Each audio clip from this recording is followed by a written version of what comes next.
Good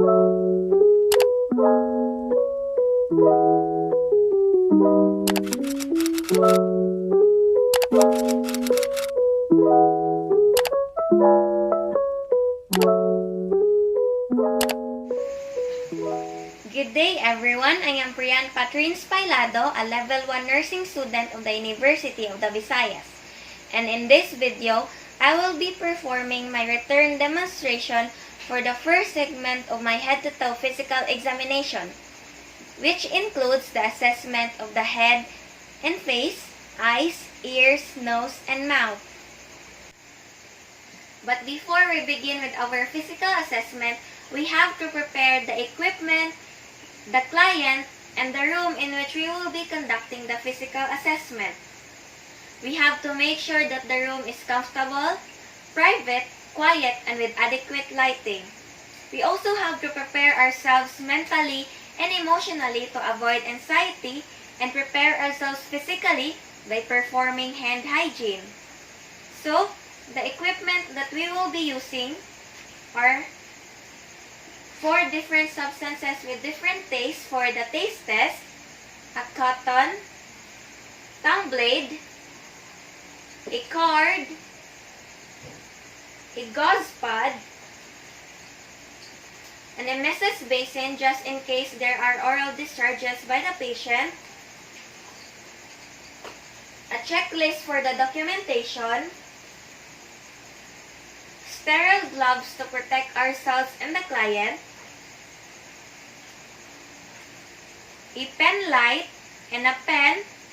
We also need a stethoscope, and ideally, we must assure to have an ophthalmoscope, an otoscope, and a tuning fork. So all of this equipment are placed on a tray or on the bedside table near the patient to make it more convenient for us in carrying out the assessment.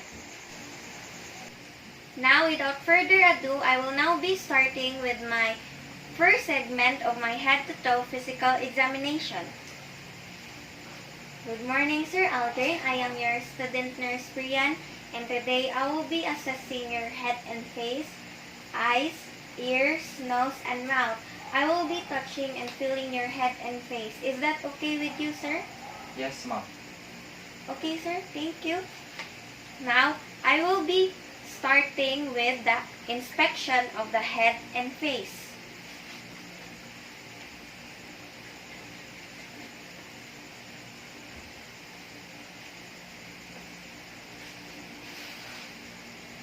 The head and face should be symmetrical and of normal size, shape, symmetry, structure, and contour. Now, I will be inspecting the patient's hair and scalp. We take note of the hair distribution, quantity, texture, and color.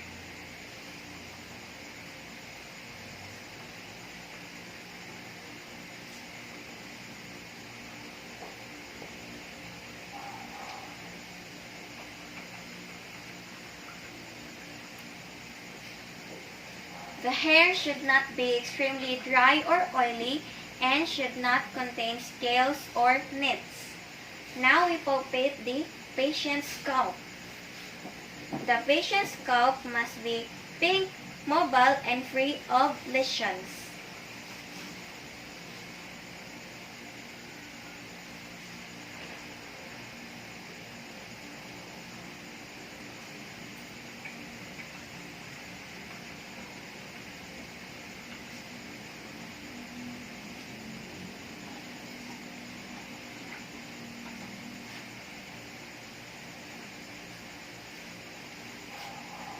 Upon palpation, I felt bony prominences in the forehead, in the sides of the parietal bone, and behind the ears. These are normal findings. Now, we assess the temporal arteries by palpating it with the tip of the middle and the index finger. But before that, I will be removing my gloves in order to provide a more accurate palpation.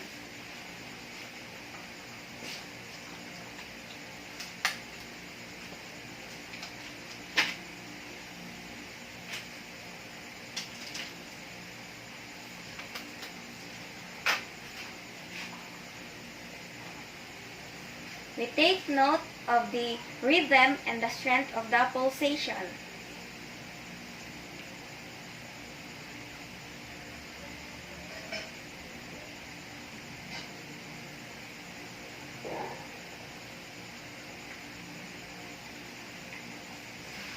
The normal finding is that the pulsation should be equal and should not be weak or bounding. Now, we listen for bruise over the temporal arteries using the bell of the stethoscope.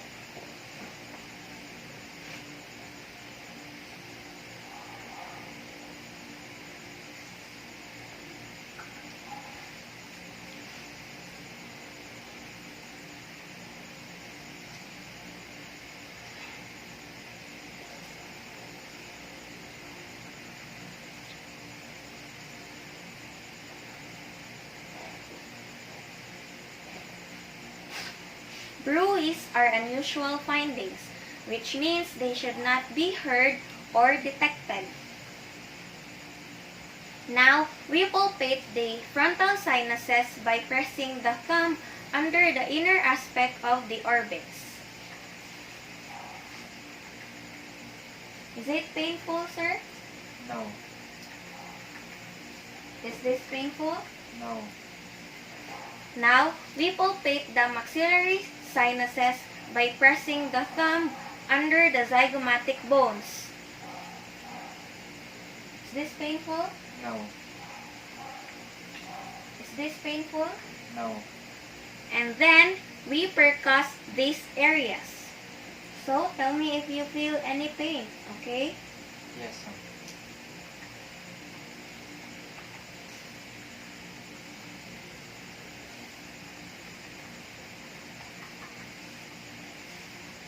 Percussing and palpating these areas should not cause pain or tenderness. If the sinuses is painful or there is presence of tenderness, the nurse should assess further with transillumination.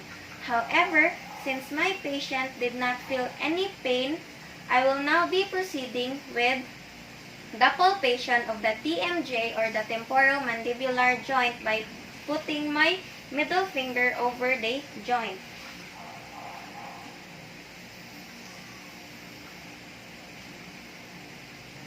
I want you to open your mouth, close your mouth, open your mouth, close your mouth. Is it painful? No.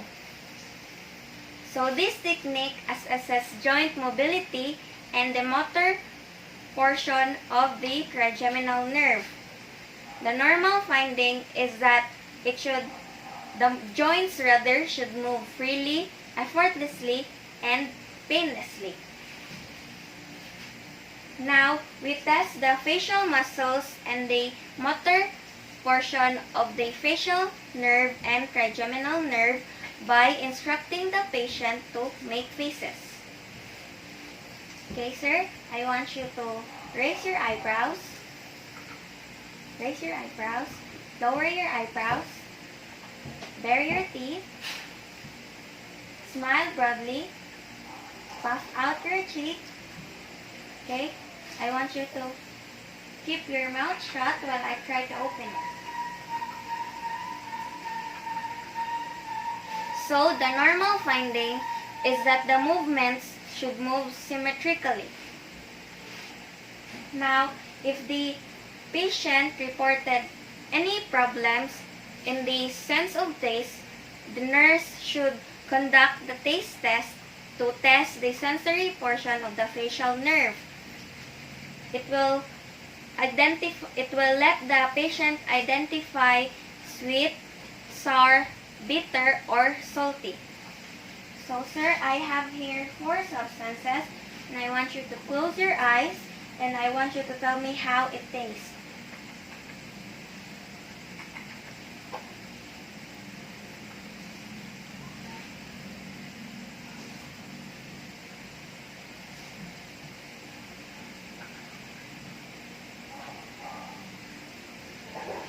Bitter.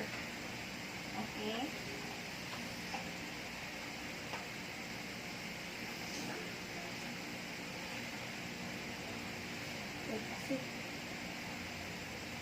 Salty.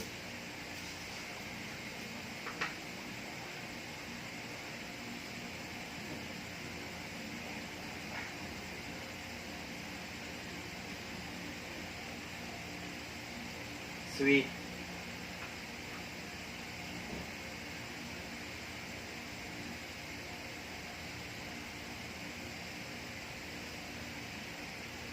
Sour.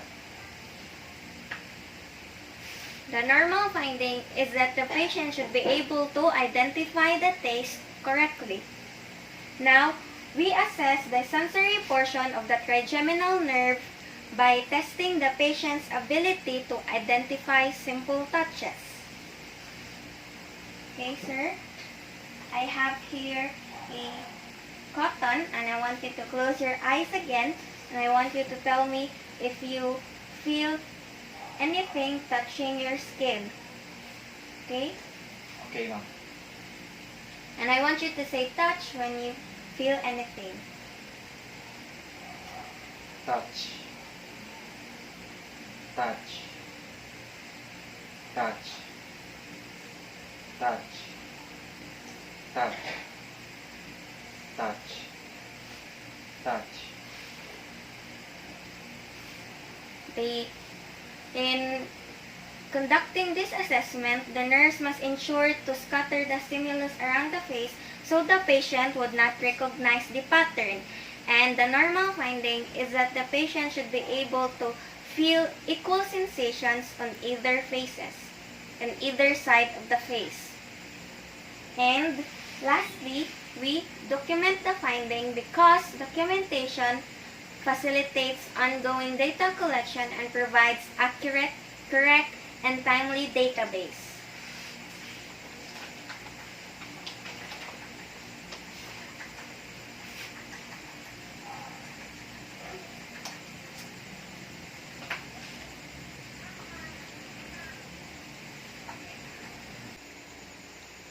After we complete the assessment of the head and the face and recording the findings, we now proceed to the assessment of the eyes. First is to test the patient's visual acuity. To do that, we will use a Snellen's chart. I will instruct the patient to stand up. Stand up, Sir Aldrin.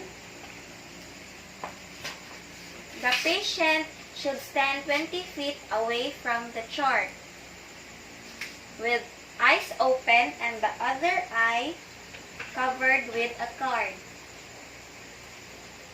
Okay, Sir Aldrin, I want you to read the smallest line of letters in which you can read aloud. L E F O D P C T. Okay, you may now take your seat again. The normal vision is 20/20. The bigger the denominator, the poorer the eyesight or the vision. And if the patient normally wears corrective lenses, he or she may wear it during this part of the examination. However, the nurse should take note of it during the documentation.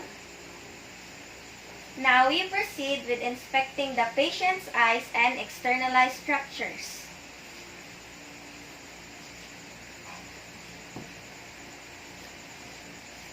The eyes should appear symmetrical, and the eyebrows should be free from scaling, and the eyelids should partially cover the iris, and the eyelashes should turn outward. Now we test the oculomotor nerve. Okay, Sir Aldrin, I want you to close your eyes. Okay.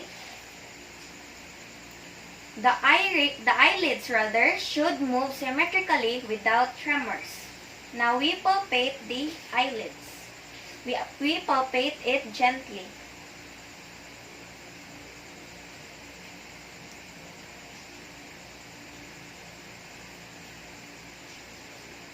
Is it painful, sir? No. Okay. The palpation of the eyelids is to check for the presence of nodules and tenderness. It should not cause pain or tenderness. Now we inspect the lower conjunctiva. Okay, sir, I want you to open your eyes and look up.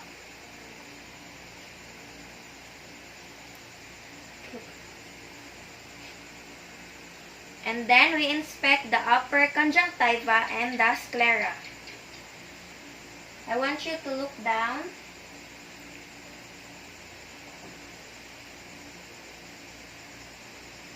Okay, sir. The normal finding is that the conjunctiva should be pinkish and free of exudate, and the sclera should be white.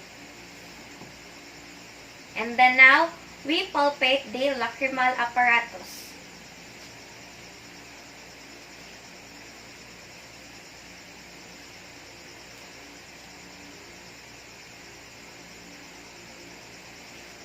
Palpating the lacrimal apparatus should not produce exudate or excessive tearing.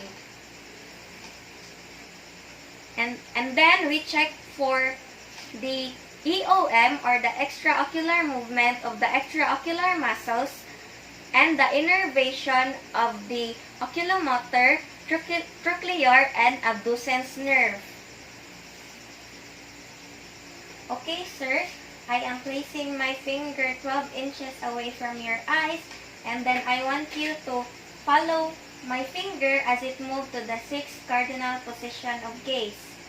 The 6 cardinal position of gaze are upper right, lateral or medial right, lower right, lower left, lateral or medial left, and upper left. The normal findings is that the eye should move equally and smoothly. However, in the lateral and medial direction, the eyes can show 1 or 2 bits of nystagmus, which is a fine oscillating movement of the eye that is abnormal on other positions. Now we test for eye accommodation. I will place my fingers 4 inches away from the patient's eyes. Okay, sir, I want you to look at my finger and the wall behind me. And then my finger again. And then the wall behind me. The normal finding is that the pupil will constrict when looking at my finger, and the pupil will dilate when looking at the wall behind me or on distant objects. Now we perform the cover and uncover test.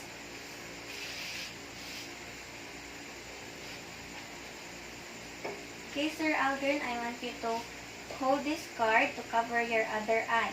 And I want you to look straight ahead while I observe your eyes.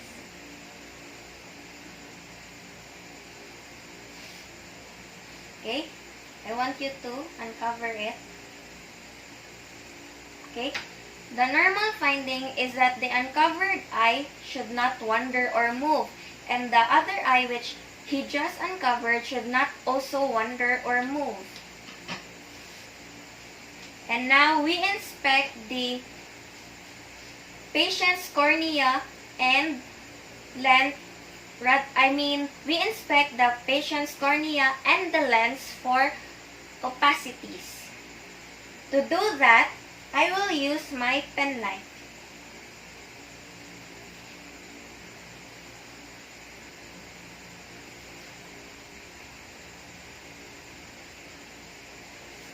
Now we proceed with the corneal light reflex test, which is to assess the eye alignment of the patient. I will shine my pen light 12 inches away from the bridge of the patient's nose, and I will observe the reflection of the light.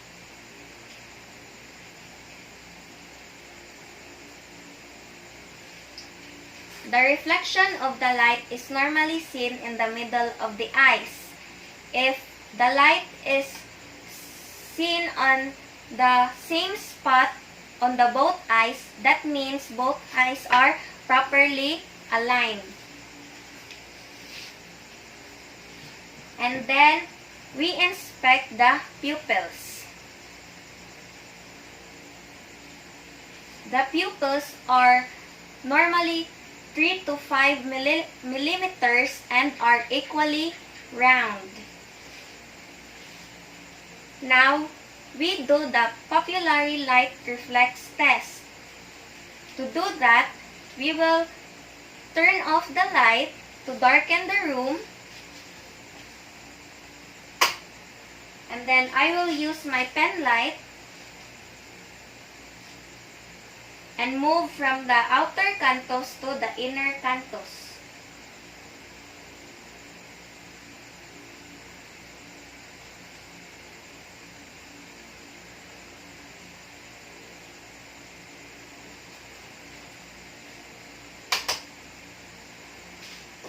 This is to assess the optic and the ocular motor nerves. So the normal finding is that the pupils would normally constrict or become smaller, and we document this finding as PERLA, which means pupils are equally round, reactive to light and accommodation. Next is to assess the inner structures of the eyes. To do that, we have to prepare an ophthalmoscope.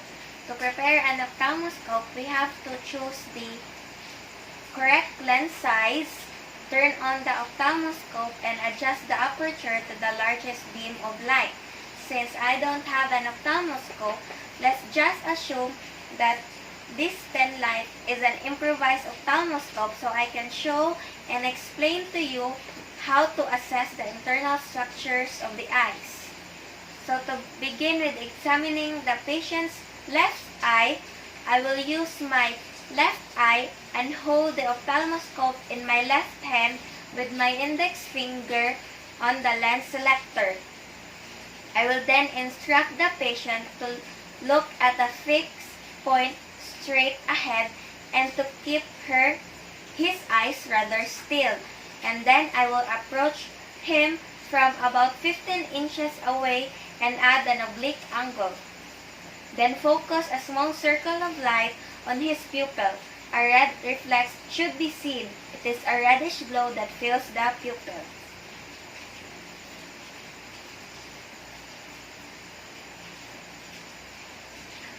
And then, if you are using an ophthalmoscope, you have to keep looking at the red reflex as you move toward the patient. As the retina details become sharper, follow the blood vessels until they converge at the optic disc on the nasal side of the retina. The disc should be a yellowish orange to creamy pink oval or round structure. Use 1 disc diameter as the basis for measuring any retinal background lesions and use a clock face to indicate the lesion's locations. Also observe the physiologic cup, which should be about half the size of the disc. The retinal vessels, which should appear as a pair, a vein plus a lighter, thinner arteriole. The fundus, which should appear light red to brown red rather, and free of lesions. And the macula, which should be about 1 disc diameter temporal to the optic disc and should contain no blood vessels. Remember, always inspect the macula last because shining your light on it may cause tearing and pupillary constriction, which could make it difficult to continue the exam. And after the whole assessment of the eye, we then document the findings. Documentation facilitates ongoing data collection and provides correct, accurate, and timely database. After we complete the assessment of the eyes and recording the findings, we now proceed to the assessment of the ears. First is to inspect the ears and look at the symmetry.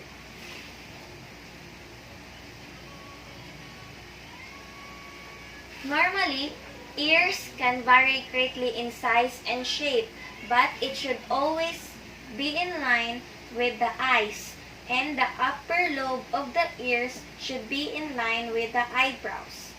Now we palpate the ears. Is this painful, sir? No.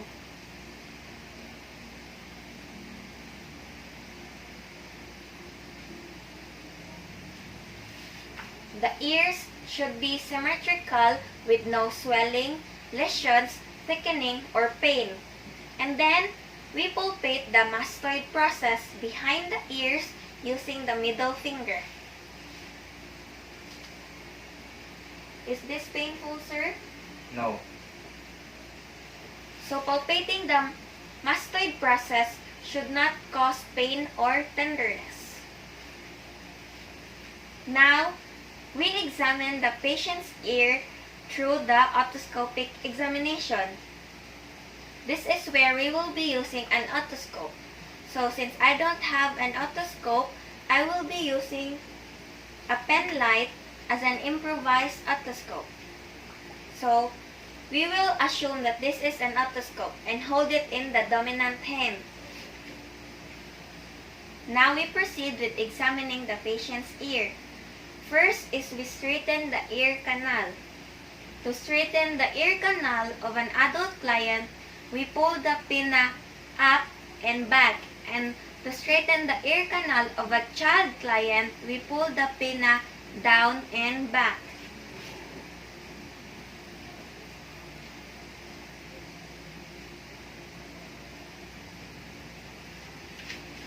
We make sure to look in all directions to enable us to view the entire tympanic membrane or the eardrum. Now we inspect the external ear canal.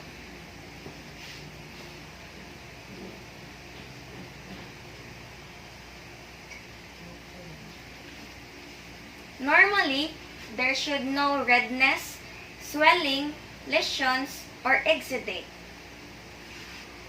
And then, we proceed with examining the tympanic membrane or the eardrum.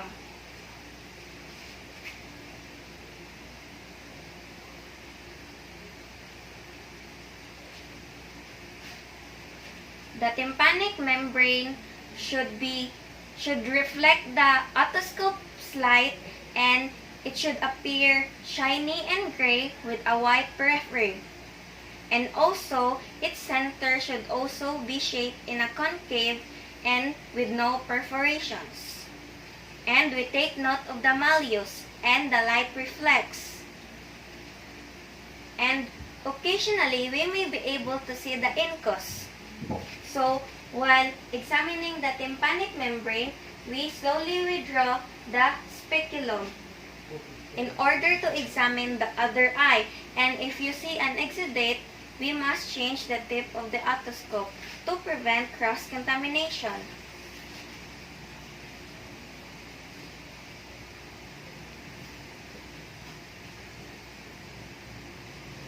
And now, we proceed with the hearing screening test, which is the voice test, or also called the whisper test.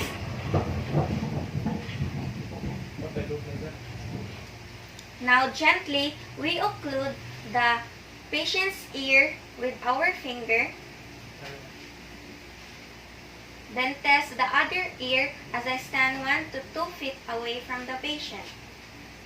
Okay, sir? I want you to close your eyes. And then we gently wiggle our fingers. And then we let the patient repeat the 2-syllable word that I will be whispering. Okay, sir? I want you to repeat the word that I will be whispering. Okay, ma'am. 7. Okay. So the normal finding is that the patient should be able to repeat the words correctly. Now, we assess the patient's hearing by performing the Weber's test. This is to assess sound transmission through the skull bone. We will be using a tuning fork that is 512 to 1024 Hz. Since I don't have a tuning fork, we will be assuming that this is a tuning fork again, this will serve as my improvised tuning fork. So, to do that, we will hold the tuning fork in the stem and then strike it in the palm. And then we immediately place the vibrating tuning fork in the midline of the patient's skull bone. Normally, the patient should be able to hear the sound on both ears equally. This is an indicative of a normal conductive hearing. Now we move on with performing the Rene test. This is to detect problems in the sound wave conduction or if the patient has conductive hearing loss. Conductive hearing loss is an ear problem caused by an obstruction in the ear canal. Okay, sir, I want you to open your eyes. So, to do that, we will also be using the tuning fork again. So, here is my improvised tuning fork. So, I will also strike the tuning fork in the palm and then place the vibrating tuning fork on the mastoid process behind the ears. And we count the seconds until the patient can no longer hear the sound. This indicates bone conduction. And then immediately, we put the still vibrating tuning fork near the patient's auricle close to the ear canal. And then we count the seconds until the patient can no longer hear the sound. This indicates air conduction rather. Okay? Normally, the air conduction is twice as long as the bone conduction. And then, after we finish with assessing the ears, we then document our findings because documentation facilitates ongoing data collection and provides an accurate, correct, and timely database. Now, after I've completed the assessment of the head and face, eyes and ears, I will now be proceeding to the last part of the segment 1 of my head-to-toe physical examination, which is the assessment of the nose and mouth. First is to inspect and palpate the external part of the patient's nose.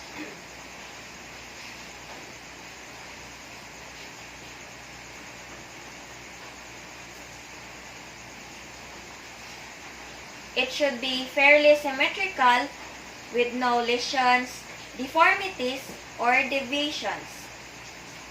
Now we check the integrity of the nostril. Okay, sir, I want you to occlude one of your nostril.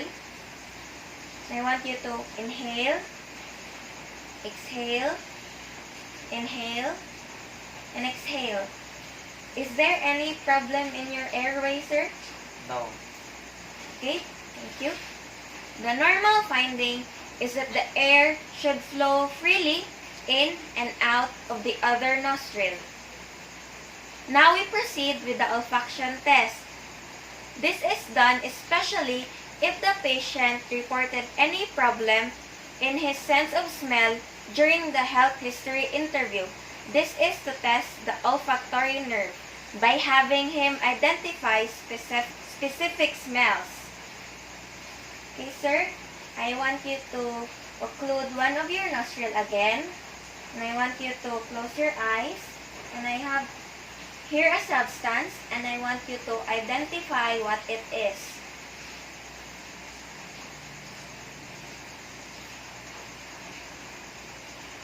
Coffee. Okay, you will now open your eyes again. The normal finding is that the patient should be able to identify the substance correctly. Now we proceed with inspecting the nasal cavity using an otoscope with a short, wide-tipped speculum. Since I don't have an otoscope, I will be using an improvised otoscope with this pen light. So, to widen the nostrils, apply gentle pressure on the tip of the patient's nose with the thumb, then tilt his head back slightly and insert the speculum gently into each nostril. Upon doing this, we avoid contact with the sensitive nasal septum. We hold the otoscope handle to one side to avoid the patient's chin and to improve mobility. Direct the speculum toward the back of the nostril, then move it upward in small increments to view the nasal cavity. So this is how it is done. So let's assume this is an otoscope.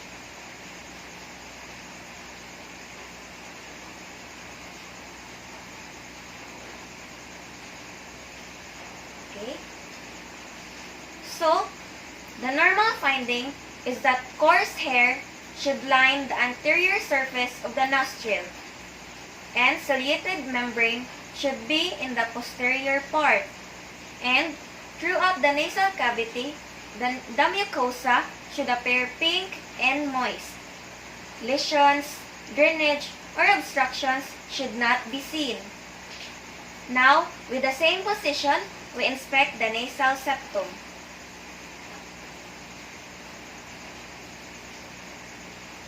We note any deviations, inflammations, or perforation. Remember though, that a deviated septum is a normal unless it obstructs airflow. Next is to inspect the turbinates which are located laterally. They should be light red without any swelling, exudate, tenderness, or polyps.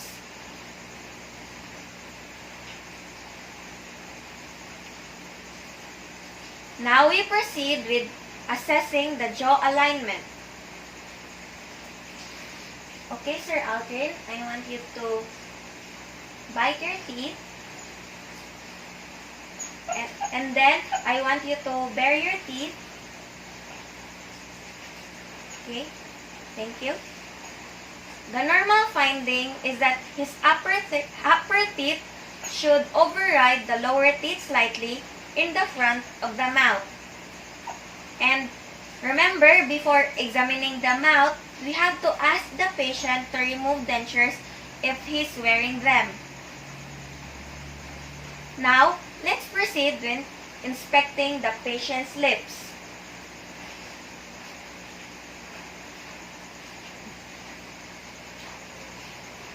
The patient's lips should be moist with normal color. Lumps, ulcers, cracking, or scaliness should not be seen. Okay, I want you to... And then, we also observe that the lips should close symmetrically. If there is any suspicious lesions, we then proceed with palpating the lips.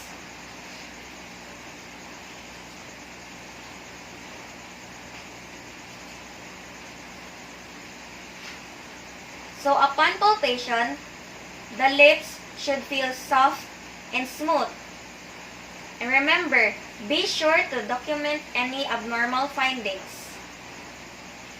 Now we assess the oral mucosa using a tongue blade and the light source.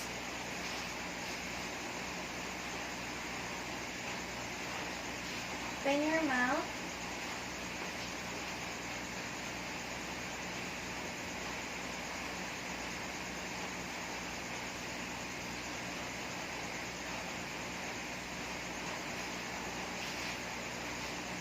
Normally, the mucosa is pink, smooth, and moist with no lesions or nodules.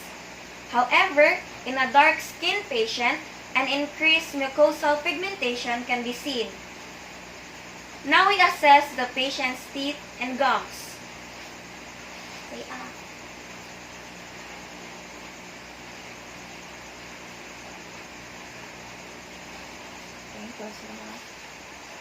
Normally, adults have 32 evenly shaped ivory-colored teeth that are firmly embedded in the gums. Now we inspect the rest of the oral cavity.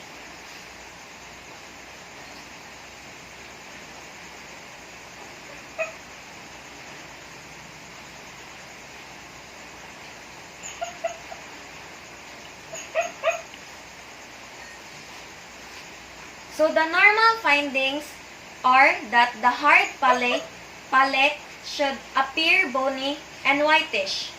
The soft palate should look muscular and pinkish. And the uvula should be pink, midline, and free of lesions. Now, we inspect the tongue.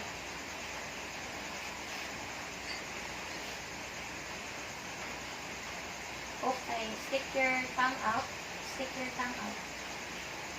Okay. Put it back again. And raise your tongue. Okay.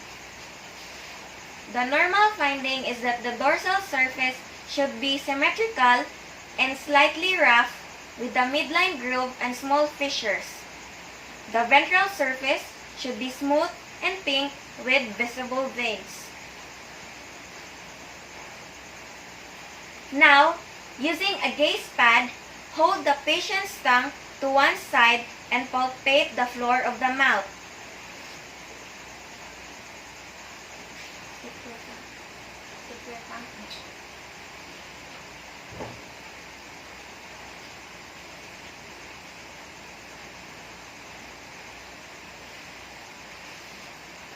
The normal finding is that you should not feel lumps or indurations. Okay, sir, I want you to stick your tongue out. Okay, yes. So, upon examining the tongue, we have to note that it should be midline and free of tremors or any lesions. Now, we place the tongue blade at the side of the tongue. Okay, sir, I will place this tongue blade at the side and I want you to push it against the pressure. Okay? Push the tongue blade with your tongue. Okay? Pressure should be equal on both sides. These actions test the hypoglossal nerve. Now, we check the glossopharyngeal and vagus nerves by depressing the tongue and having the patient say ah.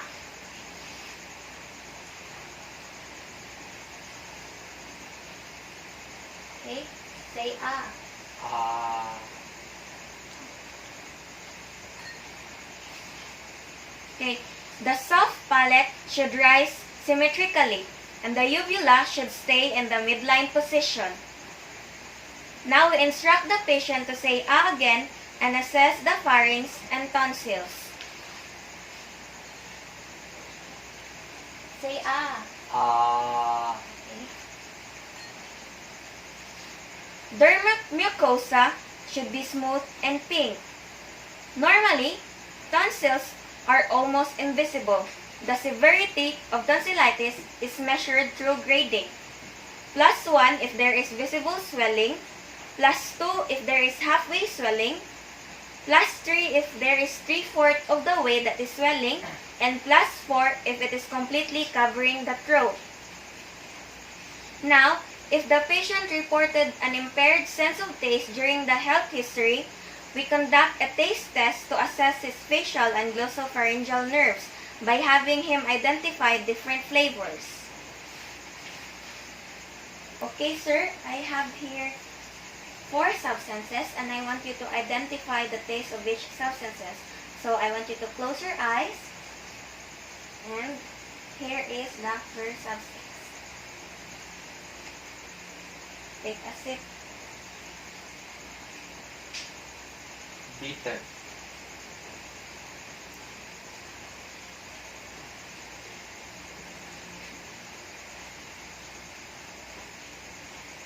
Salty. And take a bite. Sweet.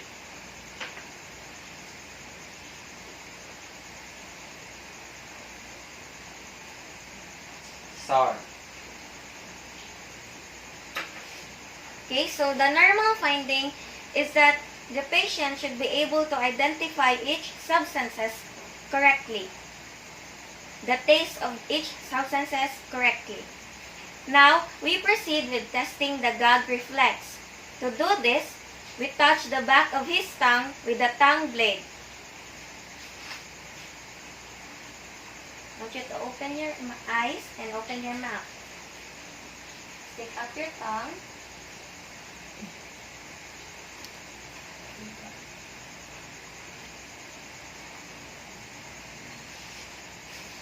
So the normal finding is that the patient should gag. This test assesses the glossopharyngeal and vagus nerves. Aspiration precaution should be done in the absence of gag reflex. And patient should not be given food via mouth if gag reflex is absent.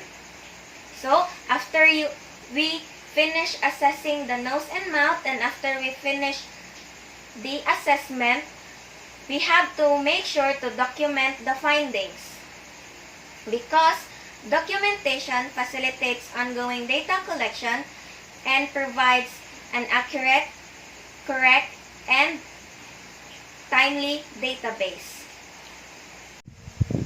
And that ends the segment 1 of my head-to-toe physical examination. Thank you for watching and stay tuned for more segments.